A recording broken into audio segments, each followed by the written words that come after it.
Growth of urban life in New Delhi, India, and its effect on the environment.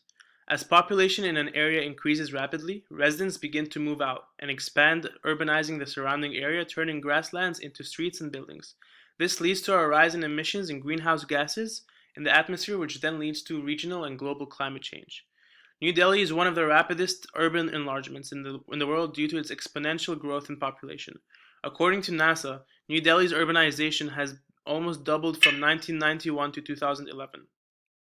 Population continues to increase over there as new families continue to migrate to the city looking for new opportunities.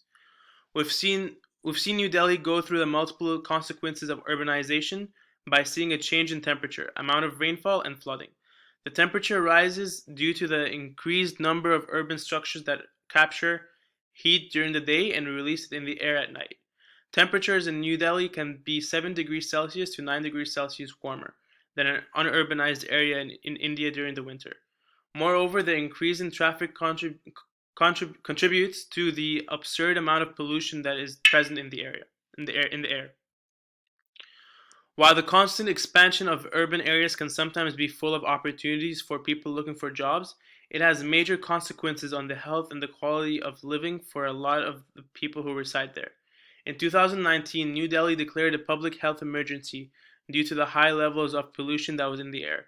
According to the New York Times and Reuters, a study made in 2017 showed about 1.24 million lives were lost in India due to health issues related to air pollution, with 51% of them dying before the age of 70.